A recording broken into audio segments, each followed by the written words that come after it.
I'd like to now introduce my very special guest, who is the Lord Mayor of Westminster. Welcome, Hamza Taouzzale. Thank you, Shane. It's so good to see you. Lovely to see you too. How are you? I am very, very well. Better for seeing you. Now, the very first question I want to ask you is, you are the youngest mayor ever in Westminster. How did you do this? So I'm the youngest ever Lord Mayor of Westminster. I'm the first BAME or person from a minority ethnicity to be Lord Mayor of Westminster, and first Muslim Lord Mayor of Westminster as well. And for me, I believe it's over the last 6 years or so, pure hard work and dedication to wanting to make a difference. I started initially wanting to make a change in the community that I grew up in, and the community I still live in actually.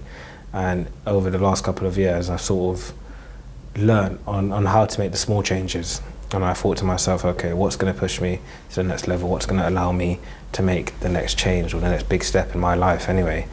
And after the recent elections, my leader came to me and said to me, Hamza, I want you to be our Lord Mayor, because you are essentially the perfect representative of the city. You're young, you're from a sort of diverse background, you were born and raised in Westminster as well, which very few people are. And yeah, so I think that's how it all kicked off for me. What are some of your big moments so far? Because you're new in the space, but I've already seen you on CNN at a recent Jubilee event. So what have been your highlights so far in this? My highlights, I've had several honestly, and I think in the last month or so since I took office, I've done over 60 different events at them now, which is it means it's quite busy. My highlight would be, I guess, the Royal Box. I think so. Before that, I was able to meet Prince Charles. So I met Prince Charles at the reception. He came, shook my hand, and introduced himself to me, and sort of wanted to find out a bit more about who I am. Then we went into the Royal Box, and it just got a lot better, because then I saw sort of the name cards in front of me, and I saw it said, oh, HRH William, HRH George, HRH Charlotte, and I was thinking, no, it can't be. It can't be the real people. And then they come in and they introduce themselves as if they're normal people. So he would say, hi, my name's William, or the Tyndalls would say, hi, my name's Zara, or my name's Mike, or this and that. And I'm just thinking, it's surreal, honestly, it's surreal. And I really want to take pictures to remember it. And then someone tapped me next to me and said to me, you're going to be on TV. You don't need to take pictures. People will believe you.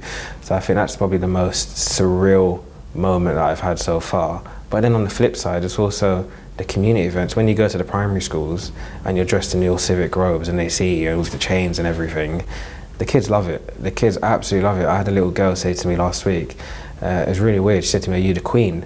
And I said, no, not quite, a little bit different. But it's just stuff like that because the kids are fascinated by the history and sort of what the role represents.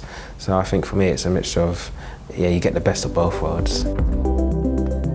Digital freedom and youth are big focuses for the Avast Foundation. We have a leadership group and a board that are very much Gen Z trailblazers. So in terms of around digital rights, security and privacy, what would your guidance be to young people in terms of moving those issues forward? I mean, you're a trailblazer in your own right. You know, in terms of moving things forward and looking at digital rights and democracy online, what's your advice to people? I think my advice would be to always double check and triple check even what you're doing online essentially. It's very easy to get caught up and think an area of the internet is safe or an area of the internet is made for you. And you very quickly start to realize, wait a minute, this is not the right thing to be on, or maybe this is a trap, or this is a scam, or this is something that's been built to deceive me.